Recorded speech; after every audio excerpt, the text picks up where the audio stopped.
I was reaching for a cucumber sandwich when the doors swung open and the room went quiet. Not the kind of quiet that happens when someone walks in late, apologizing. The kind of quiet that happens when something is very, very wrong. Vanessa stood in the doorway wearing white. A sundress, actually, but it might as well have been a wedding gown the way she carried herself. She scanned the pastel balloons, the onesies hanging on a clothesline, my 8-month belly, and she smiled. "Sorry I'm late," she said, loud enough for the back row to hear. I had to find the right outfit for exposing a liar. I didn't move. I didn't drop the sandwich. I just watched. She stepped inside and pulled a piece of paper from her purse. "Hold it up like a trophy. I have proof that Mark Mitchell is still my husband. This marriage certificate is dated 6 years ago. We were never divorced." A woman near the dessert table gasped. Someone's fork hit the floor. Vanessa turned in a slow circle, letting the room take it in. "Claire here is the other woman. That baby she's carrying? Illegitimate. I'm sorry you all had to find out this way, but someone had to tell the truth." She looked at me. She was waiting for me to cry. I didn't cry. I set down the sandwich. I wiped my fingers on a napkin. And I reached into my purse. The folder had been there for 3 days. I hadn't told anyone, not Mark, not my mother, not Linda. Because the moment you tell someone, you lose control of the story. If this story moves you, please take a second to subscribe to K6 Karma in the Family. Trust me, you're going to want to hear how this ends. I pulled out the folder, opened it. Inside was a document on heavy paper, watermarked with a court seal. I'd had it laminated 2 days ago because I knew Vanessa would try to damage it if she got her hands on it. "Vanessa," I said, my voice was steady. "You and Mark were married on October 3rd, 2014. You separated after 11 months, and on June 30th, 2015, a judge granted an annulment on grounds of fraud." She blinked. "That's a forgery." "It's not." I held it up so the room could see the signature. Signed by Judge Patricia Holloway. You can look up the case number online. It's public record. Her face went tight. "You're lying."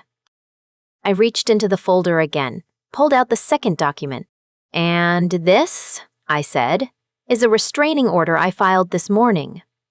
It cites your history of harassment, including a previous incident in 2019 where another one of your ex-husbands obtained the same order against you." Someone in the back whispered. I heard a phone camera click. Vanessa's smile had evaporated. "You can't do this." "I already did." I held out the paper. "You have 10 seconds to leave before I call the police." She didn't move. So I dialed. The operator answered on the first ring. "I'm at 447 Birchwood Lane, Event Space B," I said. "I have a restraining order violation in progress. The subject is refusing to leave." Vanessa started talking. Fast. Something about the annulment being invalid, some technicality, some lawyer she'd hired. I didn't listen. I just watched the door. 2 officers arrived in under 8 minutes.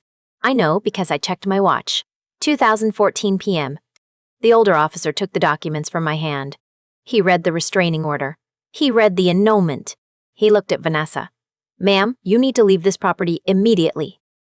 She started screaming. I mean really screaming.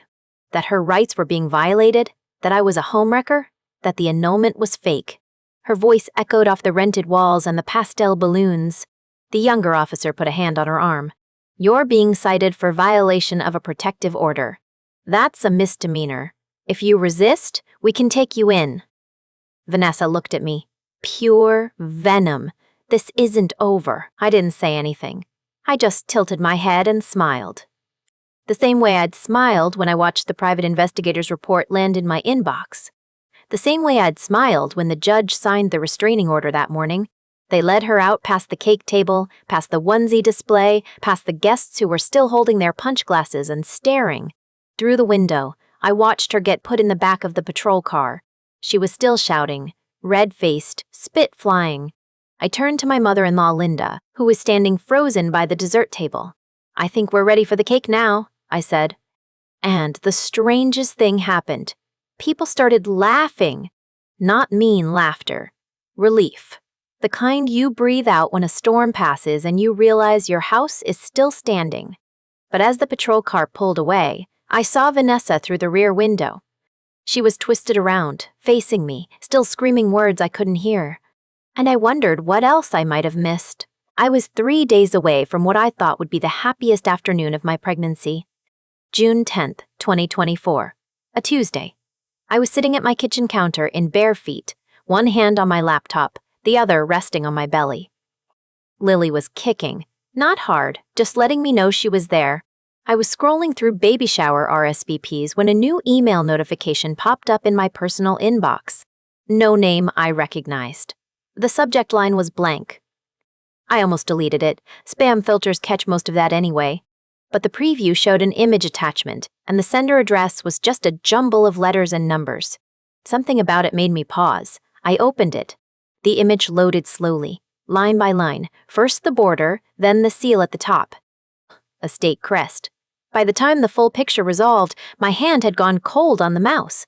It was a marriage certificate. Mark Mitchell and Vanessa Shaw. Dated October 3rd, 2014. Signed by a clerk, witnessed by 2 names I didn't recognize. The file name was proof.jpg. No message. No signature. Just the document. I stared at it for a full minute. Maybe longer. My first thought was that it was fake. Photoshop. A cruel prank by someone who knew I was pregnant and wanted to rattle me. But the seal looked real. The formatting looked official. And I knew Mark had been married before. He told me early in our relationship. A short marriage, he said. A mistake. It ended badly, and he didn't like to talk about it. I never pushed. I closed the laptop. I took a breath. Then I opened it again. I forwarded the email to myself with a note, "Do not delete." Then I called Mark at work. He picked up on the second ring. He sounded happy. "Hey, you. Everything okay?" "I need you to come home," I said. My voice was steady. "Something's come up," he paused. "Claire, what's wrong?" "Just come home." He didn't argue. He told his boss he had a family emergency and was in the driveway 20 minutes later. I was still at the kitchen counter. The laptop was open. I hadn't moved. He walked in and saw my face. His own face went pale. "What happened?" I turned the laptop toward him. He saw the image. He didn't say anything for a long time. "Is that real?" I asked. He nodded. "Yes, that's real. But Claire, I swear to you, I'm not accusing you of anything," I said. "I just need to understand." He sat down across from me. He told me everything. He and Vanessa had gotten married in 2014. She was charming at first, then controlling, then cruel. Within 11 months, he discovered she had lied about her job, her debts, and a previous marriage. He filed for annulment on grounds of fraud. It was granted on June 30, 2015. He had the papers somewhere. In his safe, he thought. I asked if I could see them. He didn't hesitate. He went to the bedroom and came back with a manila envelope. Inside was the original decree, signed by Judge Patricia Holloway. Stamped. Official. I read every word. It was clear the marriage was void from the beginning. It never existed in the eyes of the law. I asked him why he kept it. "Because Vanessa threatened me," he said. After the annulment, she said she'd make my life hell. She said I'd never be free of her. I kept the papers to prove I was.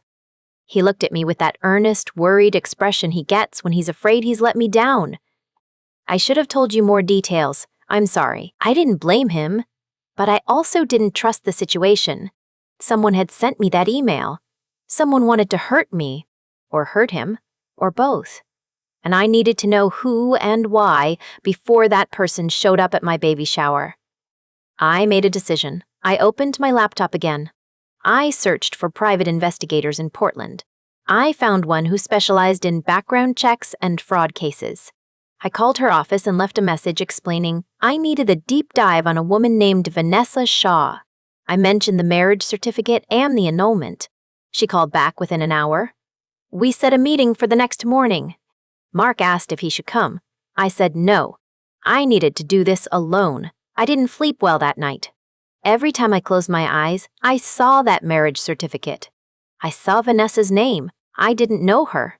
Mark had shown me a few old photos, but we'd never met. She was just a story from 10 years ago. A bad chapter he'd closed. But someone had kept the book. The next morning, I met the investigator at a coffee shop downtown. I paid her $2,500 from my personal savings. Mark wouldn't know about it until after the shower. I didn't want him to worry. And I didn't want him to talk me out of it. She took the case. She said she'd have a preliminary report within 24 hours. I drove home with my hands steady on the wheel. I was scared, but I didn't let it show. Not to Mark. Not to Linda when she called to ask about the cake order.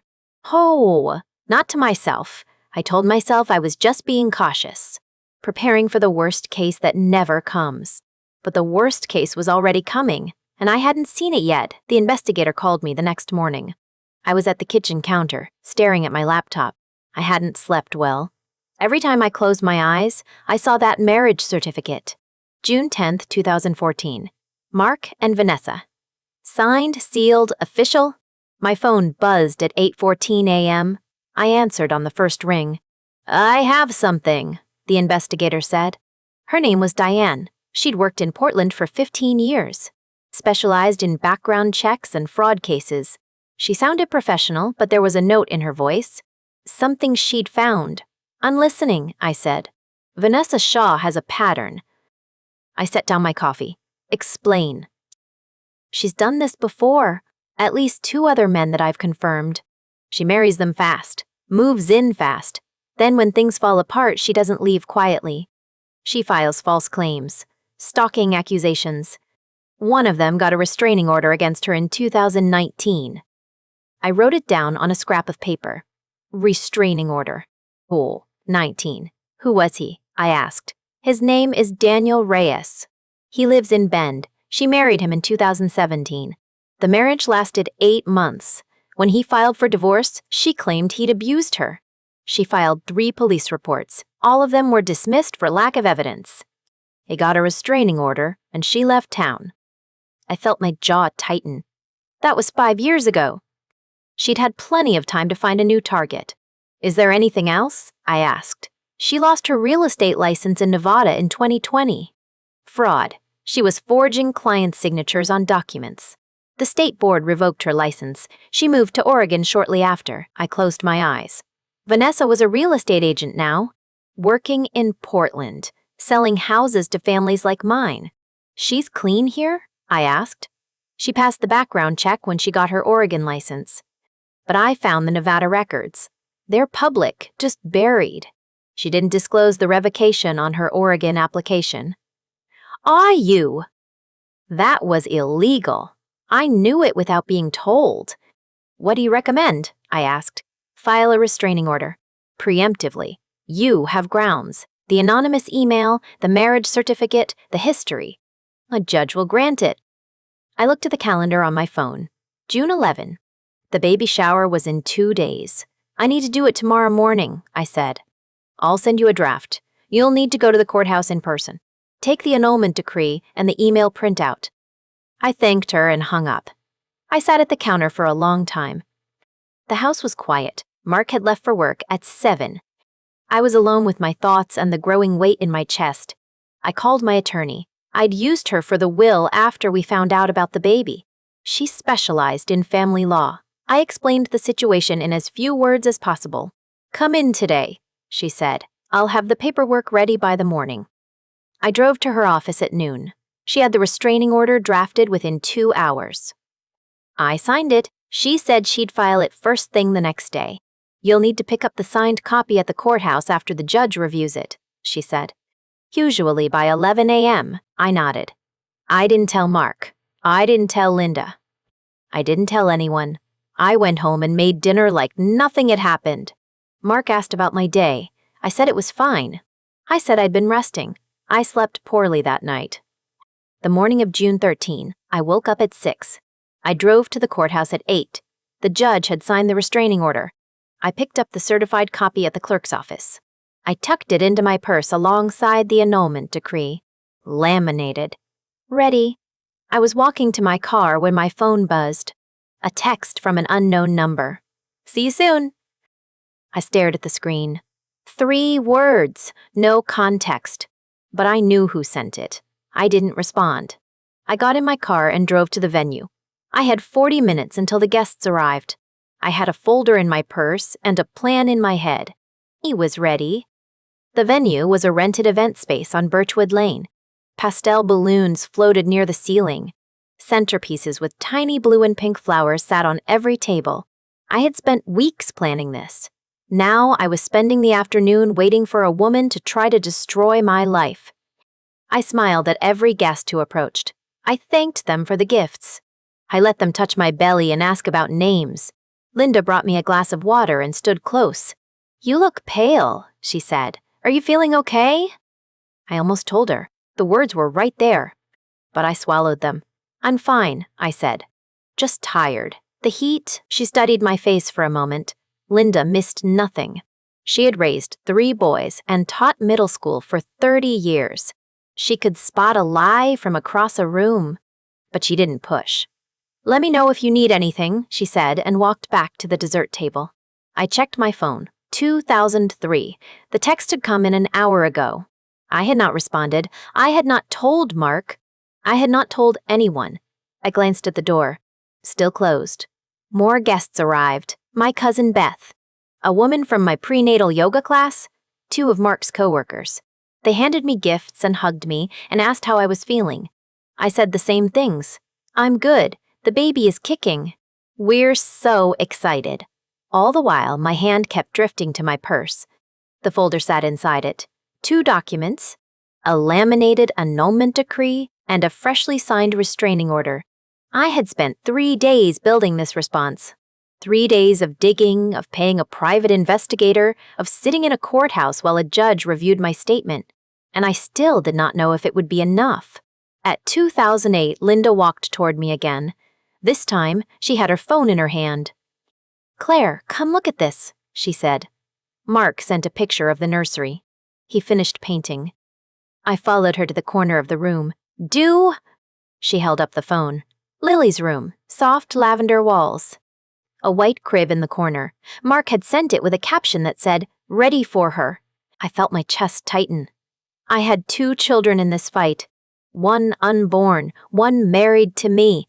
Both of them needed me to stay calm. "Beautiful," I said. Linda smiled. Then her eyes flicked over my shoulder toward the window. Her expression changed. "Who is that?" she said. I turned. A silver sedan was pulling into the parking lot. I knew the car. I had seen it in the investigators' photos. Hi, a 22 Honda Accord, Oregon plates, Vanessa. I felt the adrenaline hit my bloodstream. My heart started pounding. But I did not move. I did not speak. I just watched the car park and the door open and a woman in a white dress step out. She looked exactly like the photos. Blonde hair. Tall. Wearing white like she was the one being celebrated. I turned back to Linda. "Can you check on the punch?" I said. "I think we need more ice." She hesitated. She knew something was wrong. But she did not argue. I waited until she walked away. Then I picked up my purse. I pulled out the folder. I walked toward the entrance. My hands were steady. My breathing was controlled. I positioned myself near the door, folder in hand, and I waited. 60 seconds passed. The door handle turned. I did not blink. Vanessa pushed open the door and every head turned. The room went silent. Guests stopped mid-sentence. Someone dropped a plastic fork. Vanessa stepped inside and looked around the room like she owned it. Then her eyes landed on me. "Hello, Claire," she said. My hand tightened on the folder. My heart pounded. But I smiled. "Hello, Claire," her voice carried. It bounced off the walls. Every guest heard it. Every single person turned to look at her. She stood in the doorway wearing a white dress. Not cream, not ivory. White, like she was the one who deserved to be celebrated. Like I was the intruder in my own life. I said nothing. I let the silence sit. Vanessa took 2 steps into the room. She let the door swing shut behind her. She looked at my belly. She smiled. It was not a kind smile. I'm sorry to interrupt your little party, she said, but I think everyone here deserves to know the truth. My mother-in-law, Linda, started walking toward me. I held up one hand. She stopped. Vanessa reached into her purse. She pulled out a piece of paper, a photocopy. She held it up like a trophy. Mark Mitchell is still my husband, she said. This marriage certificate proves it. It's dated June 10th, 2014. We were married for 11 months. We never got divorced. Gasps, whispering. Someone said, "Oh my God." "I'm sorry, Claire," Vanessa said, louder now. "But you're the other woman. And that baby you're carrying? That baby is illegitimate." The room tilted. My pulse hammered in my ears. But I had practiced this moment. I had rehearsed it in my head for 3 days. I knew exactly what I was going to do. I reached into my purse. I pulled out the folder. Vanessa's eyes flicked to it. She did not flinch. "I have proof," she said. "I have the marriage certificate." I opened the folder. I pulled out the first document. It was laminated. I had done that myself, at a copy shop on the way to the courthouse. I wanted it to hold up. I wanted it to last. "I have something better," I said. My voice was calm. Quiet. Everyone leaned in to hear me. "I have the annulment decree," I said. "Signed by Judge Patricia Holloway on June 30th, 2015. 10 years ago. The marriage was annulled on grounds of fraud." I held it up. The seal was visible. The signature was visible. The date was visible. Vanessa's face changed. Just a flicker. Just a crack. "That's a forgery," she said. "It's not," I said. "It was filed with the state. It was recorded. You can call the courthouse right now. I have the case number right here." I held up the second page. The certified copy. The raised seal. Vanessa's mouth opened. Closed. Opened again. "You can't." "I can," I said, "and I have another document for you." I pulled out the third sheet. The one I had picked up at the clerk's office that morning at 8:47 a.m. "This is a restraining order," I said. "I filed it this morning. It prohibits you from contacting me, approaching me, or coming within 500 feet of me. You just violated it by walking through that door." Vanessa stared at it. Her face went pale. "You're lying," she said. "You can't." "I can," I said. "The judge signed it at 8:32 this morning. I have the certified copy. The timestamp is right here." I held it out to her. She did not take it. "You have 10 seconds to leave," I said. "Or I call the police." Vanessa did not move. She stood there in her white dress, holding her photocopy, her mouth open, her eyes darting around the room. "Call them," she said. "Go ahead. They'll see right through you." I pulled out my phone. I dialed 911. I put it on speaker. 911, what's your emergency?" "I'm at 447 Birchwood Lane, Event Space B," I said. "There's a woman here who is violating a restraining order. She's in the building right now. I need officers to respond." Vanessa laughed. It was a sharp, brittle sound. "This is ridiculous," she said. "You're making a fool of yourself." I did not answer her. I stayed on the line with the dispatcher. I gave them Vanessa's description. The white dress, the blonde hair, the 2022 silver Honda Accord in the parking lot, Oregon plates. "You're going to regret this," Vanessa said. "I have friends. I have." "You have a history," I said. "I know about Daniel Reyes. Bend, Oregon, 2019. He filed a restraining order against you. I know about Nevada, 2020. You lost your real estate license for fraud. You know everything." Her face drained. Completely. Every drop of color. The guests were silent. No one moved. No one whispered. A woman in the back, I did not know her name, she was a friend of Linda's, held up her phone.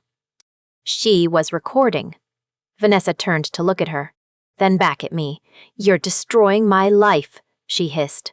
"You did that yourself," I said. "I just kept the receipts." 4 minutes. That is how long it took. 4 minutes from my call to the sound of sirens. 2 officers walked through the door. I showed them the restraining order. They read it. They asked Vanessa for her ID. She refused. They asked again. This is a misunderstanding, she said. I'm his wife. I have rights.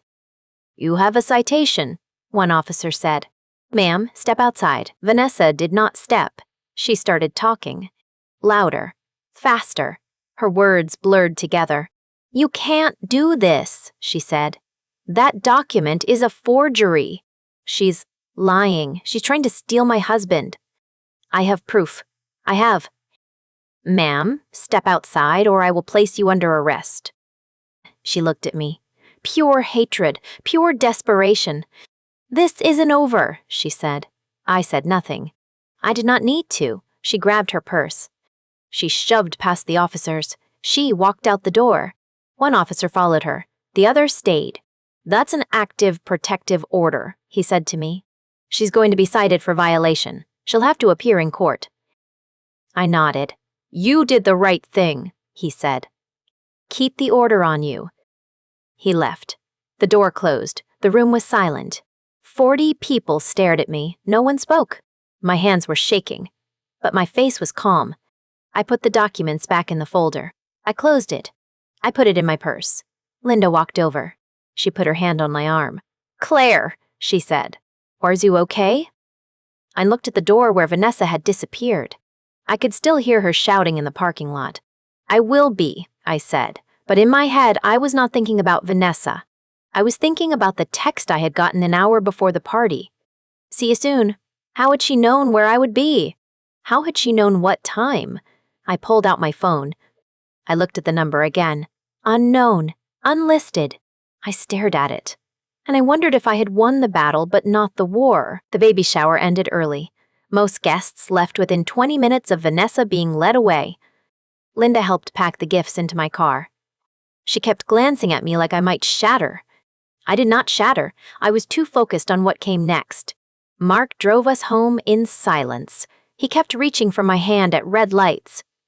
I let him hold it, but my mind was already 3 steps ahead. Vanessa had been taken away in a patrol car. She had been cited for violating a restraining order, but she would be out within hours. And she knew where I lived. She knew where my baby shower was. She had known exactly what time to arrive. The next morning, I called Detective Harris at 8:15. I had his card from the officer who responded to the shower. He answered on the second ring. Claire Mitchell, I said. From yesterday. The baby shower.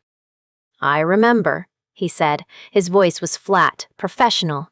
Is everything all right? I have evidence, I said. An anonymous email. It was sent to me 3 days before the shower. It had a photo of a marriage certificate attached. That's what started all of this. There was a pause on the line. You still have the email? I have everything. I drove to the police station at 9. I brought my laptop. I brought printed copies of the email, including the header information. I brought the annulment decree. I brought the restraining order. I brought the text message from the unknown number that said, "See you soon." Detective Harris met me in a small interview room. He was a tall man, with gray at his temples, and the weary patience of someone who had seen every kind of human cruelty. I slid the laptop across the table. He read through the email silently. He looked at the marriage certificate photo. He looked at me. You hired a private investigator? Same day, I said. I paid $2,500 from my personal savings. She gave me a full report within 24 hours. Vanessa has a history of this. She stalked an ex-husband named Daniel Reyes in Bend in 2019. He got a restraining order. She lost her real estate license in Nevada for fraud in 2020. She forged client signatures. Detective Harris wrote notes. He did not interrupt. When I finished, he looked at the email headers again. Give me 48 hours, he said. He called me back in 36. The email was sent from a burner phone, he said. Registered to a fake name, but the GPS data on the photo metadata placed the phone at an address in Portland. That address belongs to a storage unit rented under the name Vanessa Shaw. I closed my eyes. I had known it was her, but hearing it confirmed was different. Can you charge her? I asked. She's already violated a restraining order, he said. That's a misdemeanor. But with the stalking and the false police report she tried to file about the marriage certificate, I think we have enough for a felony. The hearing was set for July 1, 19 days after the baby shower. I spent those 19 days preparing. I organized every document in a 3-ring binder. I made copies. I wrote a timeline. I laminated nothing that time because I did not need theatrics anymore. I needed the law. Mark came with me to the courthouse. He sat beside me on the wooden bench. He did not say much. He did not need to. He had spent the past 2 weeks apologizing with his presence. Vanessa was already in the courtroom when we walked in. She was wearing a gray blazer and a white blouse. She looked like she was trying to sell me a house. She did not look at me. She stared straight ahead with her jaw tight. The judge was a woman in her 60s with reading glasses perched on her nose. She reviewed the documents. She asked Detective Harris to summarize the evidence. Detective Harris spoke for 7 minutes. He laid out the timeline. The anonymous email. The burner phone. The storage unit. The pattern of false claims against Daniel Reyes. The revoked license in Nevada. The text message sent an hour before the baby shower. The violation of the restraining order. When he finished, the judge turned to Vanessa. Do you have anything to say? Vanessa stood up. Her voice was shaking. Those documents are forgeries. I never sent that email. I never threatened her. She's lying. She's trying to ruin my life because I told the truth about her husband. The judge looked at me. Do you have any response? I stood up. I opened my binder. I pulled out the original annulment decree signed by Judge Patricia Holloway on June 30, 2015. I pulled out the restraining order filed on June 13, 2024. I pulled out the printout of the anonymous email and the GPS metadata report from Detective Harris. The annulment was granted on grounds of fraud, I said. It is legally binding. It has been legally binding for 9 years. The restraining order I filed was based on documented evidence of stalking and harassment. I have witnesses. I have phone records. I have a private investigator's sworn statement. The judge took the documents. She read them slowly. The room was silent. I could hear the clock ticking on the wall behind her. After 3 minutes, she looked up. I am issuing a permanent restraining order against Vanessa Shaw, she said. She is to have no contact with Claire Mitchell. No contact with Mark Mitchell. She is to stay at least 500 feet from their residence, their workplace, and their vehicle. This order is effective immediately. She paused. Additionally, I am ordering Ms. Shaw to pay Claire Mitchell's legal fees in the amount of $5,000. Payment is due within 60 days. Vanessa started to speak. The judge held up a hand. This hearing is concluded. We walked out of the courthouse into the July sun. Mark put his arm around my shoulders. I let myself breathe for the first time in 3 weeks. A week later, I heard through mutual acquaintances that Vanessa had lost her job. The real estate agency she worked for had learned about the charges. They terminated her within hours. She had been earning approximately $60,000 a year. That income was gone. By July 15, she had moved out of state. I did not ask where. I did not care enough to find out. Lily was born on June 27, 10 pounds, 1 ounce. Perfect lungs, perfect fingers, perfect toes. Mark held her first, then Linda, then me. I held my daughter in my arms, and I looked out the hospital window at the gray Oregon sky. The anonymous email, the burner phone, the white dress, the screaming in the parking lot. All of it had happened, and none of it touched the baby in my arms. But I would be lying if I said I never checked the driveway at night. I would be lying if I said I never wondered whether Vanessa would try again. A permanent restraining order is just paper. Paper stops most people, but not everyone. And after what I learned about Vanessa, I knew better than to assume she was done. I did not tell Mark about that feeling. I kept it to myself. I held my daughter and I watched the streetlights flicker on at dusk. And I waited. The last guests finally left at 10 minutes to 6. Linda stayed behind to help me pack up the centerpieces and the leftover cake. She did not mention Vanessa. She did not ask about the folder. She just handed me a trash bag and started clearing plates. I loved her for that. Mark showed up at the door at 6:15. He looked pale. Someone had called him. Someone had already told him everything. He stood in the doorway of the event space and looked at me standing there with a half-eaten piece of cake in my hand, 8 months pregnant, completely calm. He said, "Claire." I said, "It's handled."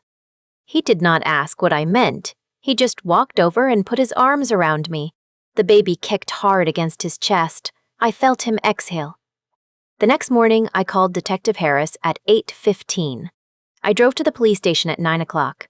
I brought my laptop. I brought printed copies of the anonymous email and the text message from the unknown number. I brought the original annulment decree and the certified copy of the restraining order. I brought everything. Detective Harris met me in a small interview room. He was in his mid-40s, a little gruff, with reading glasses perched on his nose. He asked me to start from the beginning. I did.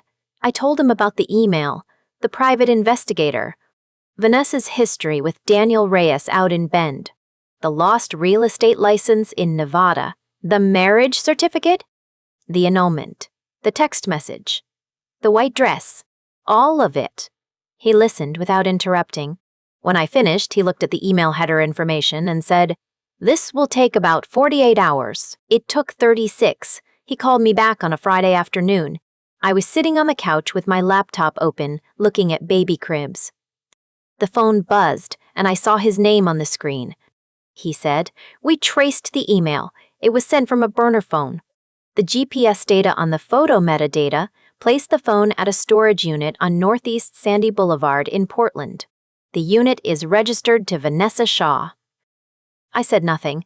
He said, "We also found the receipt for the burner phone, purchased at a convenience store near her apartment. He paid cash." I said, "So she did it." He said, "She did it. We're filing charges." Stalking, filing a false police report, will also add the violation of the restraining order from the party. I said thank you. I hung up. I sat there for a long time with the phone in my hand. The hearing was set for July 1st, 19 days after the baby shower, 18 days after the bust said the annulment papers on the table. I wore a navy blue blouse and flat shoes because I could no longer wear heels. Linda sat in the row behind me. Mark sat next to me, his hand on my arm. Vanessa did not look at me when they brought her in. She looked thinner, her hair was pulled back. She wore a plain gray suit that looked like she had borrowed it from someone else. She did not wear white. The judge was a woman in her 60s with silver hair and very steady eyes. I spoke when I was asked to speak. I showed the marriage certificate. I showed the annulment decree dated June 30th, 2015, signed by Judge Patricia Holloway. I showed the record of the bond restraining order from June 13th, 2024. I showed the transcript of the 911 call from the baby shower. I played the recording one of the guests had made with their phone. I did not raise my voice. I did not cry. I just laid out the truth like a roadmap. Vanessa's lawyer argued that the marriage certificate was authentic and that I had acted out of jealousy. The judge did not seem impressed. It took 40 minutes. The judge issued a permanent restraining order against Vanessa. She also ordered Vanessa to pay my legal fees, $5,000 within 60 days. Vanessa's face went empty. She did not scream. She did not sob. She just sat down very slowly and stared at the table. I watched her for a moment. Then I looked away. The real estate agency let her go 4 days later. I heard it through a mutual acquaintance who texted Linda. A client had Googled Vanessa and found the court records. The client asked for a different agent. The agency did not want the liability. They let her go by the end of the week. Her annual income was approximately $60,000. She lost it all. By July 15th, she had moved out of state. I did not ask where. I did not want to know. I checked the Oregon court records once to confirm she was no longer contesting the order. Then I closed the browser and did not open it again. 2 weeks later, I went into labor. Lily arrived at 3:47 in the morning on June 27. She weighed 7 pounds and 2 ounces. She had dark hair like Mark and my mother's chin. She was perfect. We went home 2 days later. Linda had set up the nursery while I was in the hospital. Soft lavender walls, a white crib, a rocking chair in the corner. A picture of Mark's father, who had died before we met. I sat in that rocking chair at midnight with Lily asleep in my arms. The house was dark. Mark was asleep in the bedroom down the hall. The only light came from the nightlight shaped like a fox. I thought about Vanessa. I thought about the anonymous email, the wedding dress, the screamed threats in the parking lot. It had all happened just a few weeks ago. It felt like a different lifetime. I had prepared. I had gathered evidence. I had stayed calm. I had not yelled. I had not cried. I had let her destroy herself with her own lies, and I had been ready for every single one of them. That is how you win, not by being louder, not by being crueler, by being ready. I looked down at my daughter. She made a small sound and nestled closer. Oh! I wrapped my arms around her and closed my eyes. Vanessa had no power here, no case, no claim, no place in my child's life. She was 3 states away and she had nothing. I sat in the rocking chair and I let myself feel it. Relief, satisfaction, peace, and then I rocked my daughter back to sleep. If you enjoyed this story, please hit like and subscribe. New stories every week. See you in the comments.